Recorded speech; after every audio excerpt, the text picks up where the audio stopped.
Welcome, ladies and gentlemen.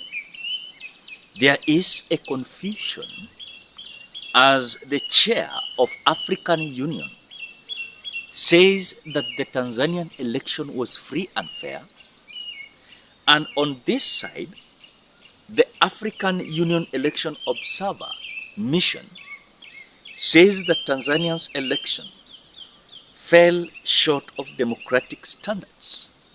And of course, some of its observers were ordered out of polling stations before process was concluded.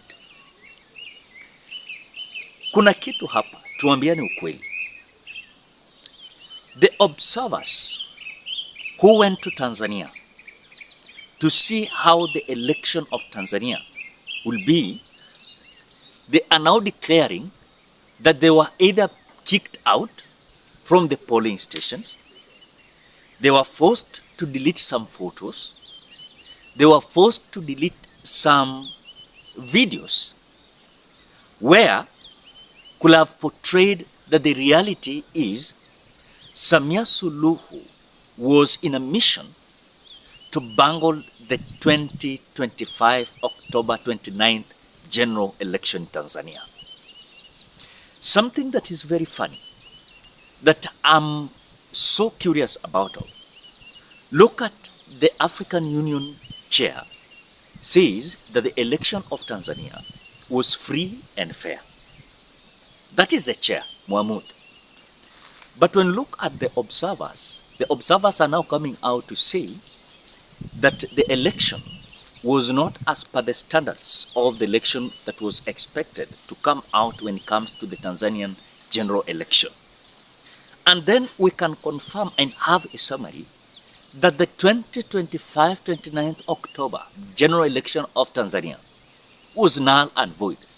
And this was dictated by none other than SAMIA Suluhu. At the moment SAMIA realized that the Tanzanians, they have realized that she is not a good leader. She is a dictator. Tanzanians decided to boycott the 29th October general election as they declared no reforms, no election.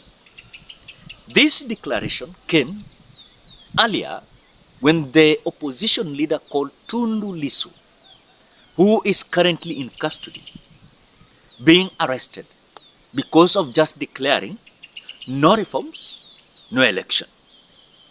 And this even made them to be, of course, blocked from this general election, where SAMIA Suluhu was declared a winner with 31 million votes. Some individuals might see us as if we are ranting, but the reality be told, this confusion of African Union coming out to tell us that the election of Tanzania was not free, the African Union observers saying that the election was not free and fair. And on this side, the chair of the African Union, Mohamud, is saying that the election was fair. Who is telling the truth? Those individuals who were on the ground, ama ni ule mtu hata hakufika pale Tanzania. You know something that is shocking me? There is no clarity about the result as per the observers. Because when look at even the EU, they even gave their opinion that what they saw, they were forced even to delete some photos and videos online that was portraying SAMIA Suluhu was mismanaging and bungling the 29th October general election in Tanzania. And I cannot be convinced also that as much as we are concerned that at the time these observers, they were unable to give their opinion in Tanzania, and now they're giving the opinion after, of course, being kicked out of Tanzania. It shows how the observers, they were humiliated.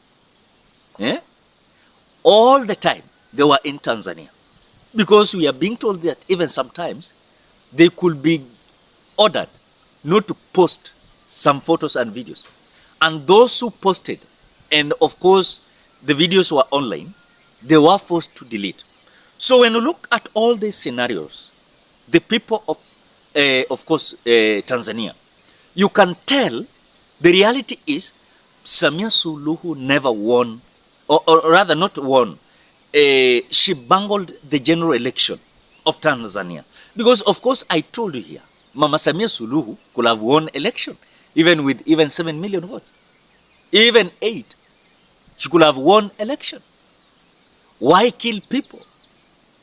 Even if she could have got 5 million, she could have been the president. All the scenarios whereby she's portraying that she could have been defeated. By who? And all the oppositions that were strong blocked from the election. People like Tundu Lissu, who competed with John Pombe Magufuli, and he got 1.6 million votes, where Magufuli got 12 million votes. The question I'm asking, what is this that Samia Suluhu feared most when it comes to this general election? Because you cannot tell us that election was free and fair, yet we saw even the electoral commissioners of Tanzania marking ballots. They marked ballots on their own. Some were being told that even voted 7 times or even 10 times, you know, and that is where we got 31 million votes. Again, when Samia Suluhu is going to be sworn in, she blocked the public from the ceremony, and the ceremony was private. Then you ask yourself, is this how Samia Suluhu is trying to portray herself as a leader of Tanzania? And I can say, no. It is mind-boggling. You cannot accept such kind of scenario. But again, I've seen threat in Tanzania. You see police officers threatening the common mwananchi. You should not do this. You should not do this. The same to military. So Samia Suluhu ameweka hao box wote. Sasa vitisho left, right, center. Then you're asking yourself, are Tanzanians living as slaves in Tanzania? Are they slaves? And no one is expected to speak the truth in Tanzania. You speak the truth, you face the wrath of the law. Then I'm asking myself, is this how Samia Suluhu wants Tanzania to be?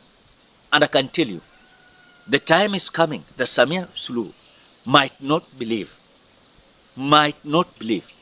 what she will saw. What she saw during the general election and what he's going to see. Things are not going to be good. Ladies and gentlemen, for more updates, subscribe to this channel, like, comment, and share this video till you meet in another video.